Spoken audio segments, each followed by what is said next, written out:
Welcome बच्चों। आज फिर से वर्ग 7 के पुस्तक हमारी दुनिया में एक महत्वपूर्ण अध्याय को पढ़ने जा रहे हैं और इस महत्वपूर्ण अध्याय में हम लोग देखेंगे, अब तक हमने इस पुस्तक में जितने भी अध्याय को पढ़ा, स्थल मंडल के भी बारे में पढ़ा, जल मंडल के बारे में पढ़ा, वायुमंडल के बारे में पढ़ा, तो इन सबको मिला करके क्या बनता है वो चैप्टर को आज पढ़ने जा रहे हैं। तो इन सबको मिलाकर पर्यावरण बनता है। आज हम लोग इस पुस्तक के अध्याय 6 में हमारा पर्यावरण को पढ़ने जा रहे हैं। जैसा कि नाम में ये हमारा पर्यावरण, हमारा पर्यावरण, जब पर्यावरण में हमारा जुट गया तो हमारा क्या होना चाहिए? हमारा सब कुछ अच्छा होना चाहिए, सुंदर होना चाहिए, लाजवाब होना चाहिए, है ना। तो यहां हमारा पर्यावरण है, तो पर्यावरण भी हमारा क्या होना चाहिए? बहुत ही सुंदर होना चाहिए, लाजवाब होना चाहिए। पर्यावरण हमारे जीवन का मूल आधार है। पर्यावरण क्या है? पर्यावरण हमारे जीवन का मूल आधार है। पर्यावरण ही है जो हमें रहने के लिए भूमि देता है, सांस लेने के लिए हवा देता है, पीने के लिए पानी देता है। तो है ना, ये अध्याय हम लोग के लिए बहुत ही महत्वपूर्ण। आज इस चैप्टर के थ्रू हम लोग जानने वाले हैं पर्यावरण क्या होता है, इन्वायरमेंट क्या होता है, प्राकृतिक पर्यावरण क्या होता है, मानव निर्मित पर्यावरण क्या होता है। साथ ही हमें सांस्कृतिक पर्यावरण के भी बारे में जानने का मौका मिलेगा। इस चैप्टर को पढ़ने से पहले पर्यावरण के बारे में थोड़ा सा जान लेते हैं, तो इस चैप्टर को पढ़ने का मजा ही दुगना हो जाएगा, है ना।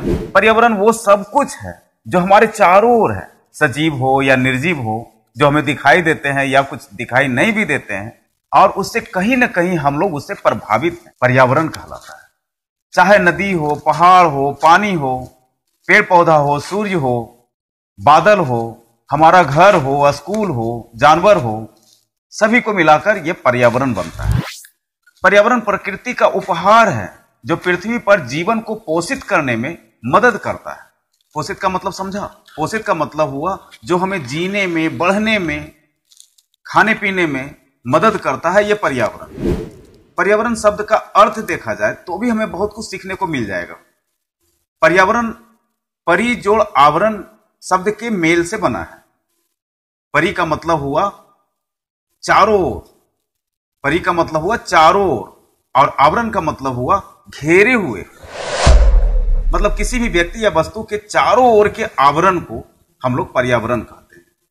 बच्चों, उम्मीद करते हैं पर्यावरण का मतलब बहुत कुछ समझ में आ गया होगा, और अब इसे अपने पाठ्य पुस्तक में एक कहानी के रूप में पढ़ते हैं और इसे समझने का प्रयास करते हैं। तो आते हैं सीधे पुस्तक पे। फौजी चाचा के बगीचे में रवि, डेविड, आयुष, रानी और रजिया खेल रहे थे। वहां अनेक तितलियां उड़ रही थी तथा पेड़ों पर चिड़ियां भी चहचहा रही थी। रवि ने पूछा, यहां तो खूब सारी तितलियां एवं चिड़ियां हैं, मेरे घर में तो एक भी नजर नहीं आती। रानी ने कहा, तेरे घर में पेड़ है क्या? रवि ने कहा, नहीं। अचानक रवि पौधे के पास बैठकर फूल एवं पत्तियों को तोड़ने लगा। आयुष ने उसे ऐसा करने से मना किया, लेकिन रवि नहीं माना। डेविड ने कहा, पौधों को नुकसान पहुंचाना अच्छी बात नहीं, चाचा देखेंगे तो हम सबको डांटेंगे। बच्चों, तुम लोग भी ऐसी हरकत करते होंगे, जहां भी फूल को देखते होंगे उसे तोड़ने या नुकसान पहुंचाने की कोशिश जरूर करते होंगे, लेकिन ऐसा करना अच्छी बात नहीं है। जो भी ऐसा करते दिखे उसे रोकना चाहिए, उसे मना करना चाहिए। पौधों को पानी दे रहे फौजी चाचा ने बच्चों की बातें सुन ली।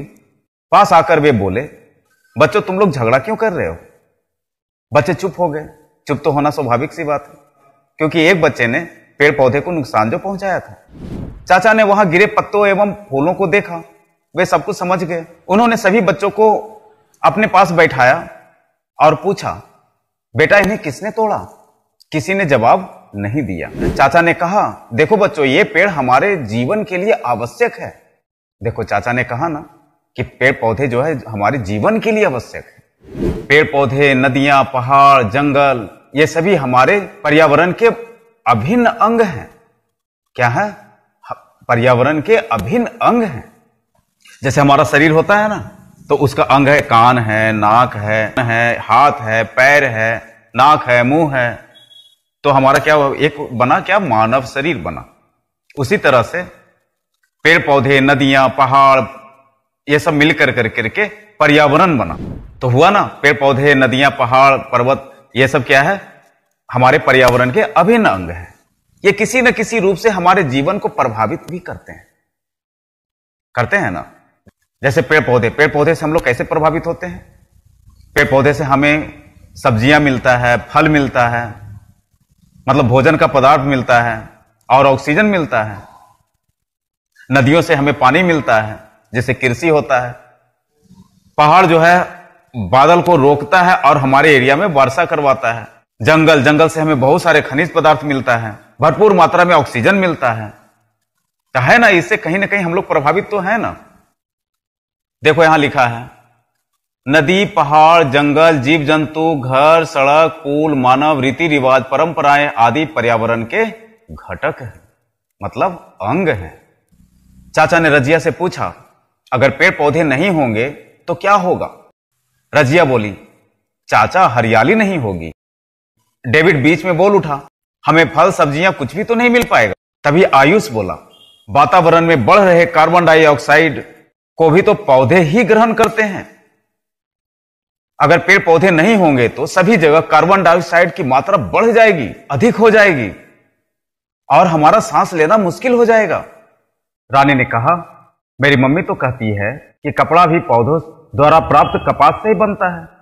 रवि बोला, हां, कागज एवं रबड़ भी पेड़ पौधों से प्राप्त पदार्थ से बनाए जाते हैं। चाचा ने कहा, बिल्कुल ठीक। अब सोचिए, अगर हम इसे लगातार नष्ट करते रहे तो इसका जीवन पर क्या असर पड़ेगा? सभी बच्चों ने एक साथ कहा, फिर तो हमारा जीवन बड़ा ही कष्टप्रद हो जाएगा। अब रजिया को अपने किए पर पछतावा हो रहा था। चाचा ने कहा, आइए हम सब मिलकर एक काम करते हैं। अपने दैनिक जीवन में हम जिन जिन वस्तुओं का उपयोग करते हैं उसकी सूची बनाते हैं। सबने मिलकर सूची बनाई।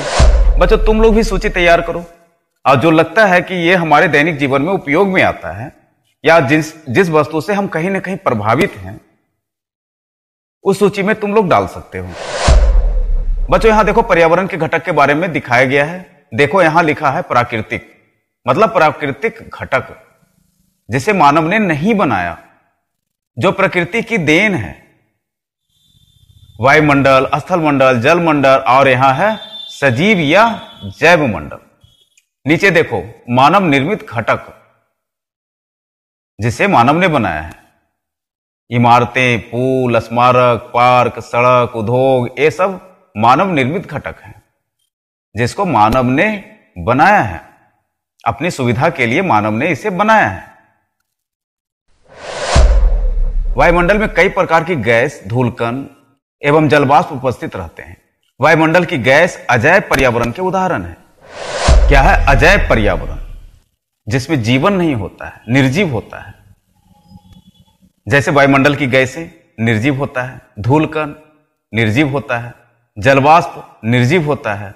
तो ये सब अजैव पर्यावरण के उदाहरण है। पेड़ पौधे, जीव जंतु, मानव, ये सब जैव पर्यावरण के उदाहरण है।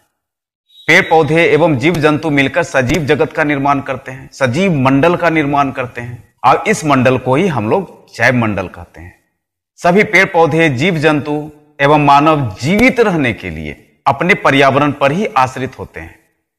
ये एक दूसरे पर निर्भर रहते हैं। सजीवों की आपसी एवं पर्यावरण के बीच की परस्पर निर्भरता पारितंत्र कहलाता है, इकोसिस्टम कहलाता है। चाचा ने बच्चों से पूछा, तालाब में कौन कौन सी चीजें मिलती हैं? बच्चों ने सोचा और बताया, पानी, मछली, बत्तख, बगुला, मेढक, कीड़ा, घोंघा, जोक, काई, पानी की वनस्पति इत्यादि।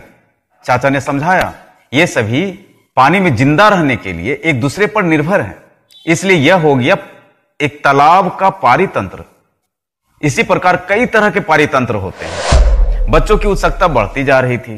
चाचा ने आगे कहा, मनुष्य अपनी जरूरतों के हिसाब से पर्यावरण में परिवर्तन लाता रहता है। उन्होंने बच्चों से कुछ प्रश्न पूछा। अगर घर नहीं हो तो क्या क्या कठिनाई होगी? अगर परिवार ना हो तो क्या क्या दिक्कतें आएगी? अगर बाजार बंद हो तो क्या परेशानी होगी? अगर गाड़ियां बंद हो तो क्या दिक्कतें आएगी? खूब सर्दी पड़े तो हम क्या करते हैं? रजिया ने कहा, घर नहीं रहने पे हम रहेंगे कहां? धूप, हवा, वर्षा से कैसे बचेंगे? डेविड बोला, परिवार के साथ ही तो हम सुख दुख बांटते हैं। आयुष बोला, बाजार बंद होने पर तो जरूरत का कोई चीज मिल नहीं पाएगी, चाचा ने बताया, हमारे चारों ओर पाए जाने वाले प्राकृतिक एवं मानवीय दशाओं के आवरण को पर्यावरण कहते हैं। चाचा ने क्या बताया? हमारे चारों ओर पाए जाने वाले प्राकृतिक एवं मानवीय दशाओं के आवरण को पर्यावरण कहते हैं। दुनिया में बहुत सी वस्तुएं ऐसी है जो प्रकृति या वातावरण से मिलती है, जैसे पेड़ पौधे, नदी, पहाड़ इत्यादि कहां से मिलते हैं? कहां से मिलते हैं? प्रकृति से मिलते हैं, वातावरण से मिलते हैं। यह प्राकृतिक वस्तुएं कहलाती है। यह क्या कहलाती है? प्राकृतिक वस्तुएं कहलाती है, तथा यह प्राकृतिक पर्यावरण का निर्माण करती है। बहुत सारी ऐसी वस्तुएं हैं जिसे मनुष्य अपनी आवश्यकता की पूर्ति के लिए प्राकृतिक वस्तुओं को परिवर्तित करके बनाया है। अतएव इसे मानव निर्मित पर्यावरण कहते हैं। जैसे मकान, पुल, स्कूल, कारखाना या जितने भी चीज जो बना हुआ है, वो सब जो देख रहे हैं वो प्रकृति से लेकर करके ही बनाया गया है। चाचा ने यह चित्र बनाया। देखो कौन सा चित्र बनाया? ये वाला चित्र बनाया। वायुमंडल, जलमंडल, स्थल मंडल, है ना। पिछले अध्याय में भी हम लोग पढ़ चुके हैं वायुमंडल के बारे में, स्थल मंडल के बारे में, जलमंडल के बारे में, सब मिलाकर करके हो गया ना ये पर्यावरण। चाचा ने अपने बनाए चित्र दिखाकर कहा कि सभी सजीव एवं निर्जीव प्राकृतिक वस्तुओं के मिलने से प्राकृतिक पर्यावरण का निर्माण होता है। जैसे जल, भूमि, हवा, पेड़ पौधे, पर्वत, नदी इत्यादि। इनमें सजीव वस्तु क्या हो गया? पेड़ पौधे, जानवर, मनुष्य, पक्षी, ये सब सजीव वस्तुओं में आ गया। और निर्जीव वस्तु क्या हो गया? जल, भूमि, हवा, ये सब निर्जीव वस्तु में आ गया। ये सब हमें प्रकृति द्वारा प्राप्त होता है। स्थल, जल एवं वायु से घिरे सभी भाग इसके अंतर्गत आते हैं। भूमि का वह भाग जिस पर जीव रहते हैं, जैसे मकान, पेड़ पौधे, पर्वत, पठार, मैदान इत्यादि, इन सभी को स्थल मंडल कहते हैं। विभिन्न प्रकार के खनिज, लवण अजैव पर्यावरण के उदाहरण हैं, जबकि पेड़ पौधे, जीव जंतु, यहां तक कि मानव भी जैव पर्यावरण के अंग हैं। मानव भी जैव पर्यावरण के एक अंग है। कुआं, तालाब, नदी, झील, समुद्र, महासागर एवं विभिन्न जलाशय मिलकर जलमंडल का निर्माण करते हैं। उन्होंने पूछा, बच्चों जरा बताइए तो जल के अभाव में कौन कौन सी परेशानी आएगी? सभी बच्चों ने सोचकर बताया, तब तो बहुत परेशानी होगी। सुबह से शाम तक जल की बार बार जरूरत पड़ती है। खाना खाने, प्यास बुझाने से लेकर शरीर को स्वच्छ रखने में भी इसकी जरूरत है। चाचा ने कहा, क्या हमें पानी बर्बाद करना चाहिए? सभी बच्चों ने नहीं में सिर हिलाया। चाचा ने कहा, चूंकि जल का भंडार सीमित है, इसलिए इसका सही उपयोग हमें करना चाहिए। जल के बारे में हम लोग पिछले अध्याय बिन पानी सब सून में पानी के महत्व के बारे में बहुत अच्छे से समझे हैं कि पानी हमें बर्बाद नहीं करना चाहिए, पानी का सही इस्तेमाल करना चाहिए, पानी कैसे बचाना चाहिए, क्योंकि पानी का भंडारण बहुत कम होता जा रहा है। दिनों दिन जल का स्तर गिरता जा रहा है। पानी का जितना जरूरत हो उतना ही उपयोग करना चाहिए। चाचा ने पुनः कहा, पृथ्वी के चारों ओर वायु है, इसे वायुमंडल कहते हैं। यह सूर्य से आने वाली प्रत्यक्ष किरणों एवं हानिकारक पराबैंगनिक किरणों से हमें बचाता है। यह भी हम लोगों ने वायुमंडल एवं इसका संगठन में पढ़ चुके हैं। रानी बोली, मैं एक बार चाचा के साथ बाजार गई थी। हड़ताल के कारण सभी गाड़ियां बंद थी। मुझे काफी देर तक पैदल चलना पड़ा, समय भी बहुत अधिक लगा। रजिया ने बताया, गाड़ियों के चलने के कारण ही दूसरे राज्यों से सामग्री हमारे यहां आती है और हमारे यहां की सामग्री दूसरे जगह जाती है।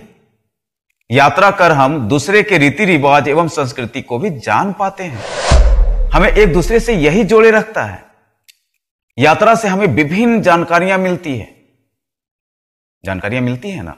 क्या है, हर जगह का रीति रिवाज अलग अलग होता है। जब हम कभी दूसरे इलाके में जाते हैं या दूसरे लोग हमारे इलाके में आते हैं, तो दोनों का अलग अलग रीति रिवाज एक दूसरे को आदान प्रदान होता है, या उसके रीति रिवाज से हम लोग अवगत होते हैं, या उन लोग हमारे रीति रिवाज से अवगत होते हैं। फौजी चाचा बोले, बच्चों, मनुष्य ने अपने जीवन को आसान बनाने के लिए अपने आसपास के पर्यावरण को अपने अनुसार बदला है। उन्होंने पूछा, बच्चों क्या हमें पर्यावरण को नुकसान पहुंचाना चाहिए? सभी बच्चों ने एक स्वर में कहा, नहीं चाचा, हमें इन्हें नुकसान नहीं पहुंचाकर इसकी सुरक्षा करनी चाहिए। समाज में तरह तरह के रीति रिवाज, परंपराएं, उत्सव आदि देखने को मिलते हैं। शादी ब्याह के अवसर पर खुशियों में शरीक होना, छोटों को प्यार एवं बड़े बुजुर्गों का सम्मान करना, ये सभी हमारे सांस्कृतिक पर्यावरण के अंग हैं। मुलाकात होने पर अभिवादन के तरीके, खुशियों को व्यक्त करने के तरीके, शोक प्रकट करने के भाव, पर्व त्योहारों पर गाए जाने वाले मंगल गीत, पहनावा, विशेष प्रकार के पकवान, ये सब संस्कृति के पहचान है।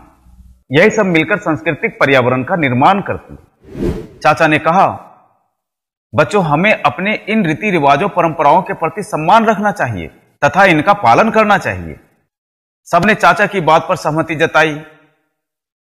चाचा ने भी सभी बच्चों को शाबाशी दी और फिर वे अपने काम में लग गए।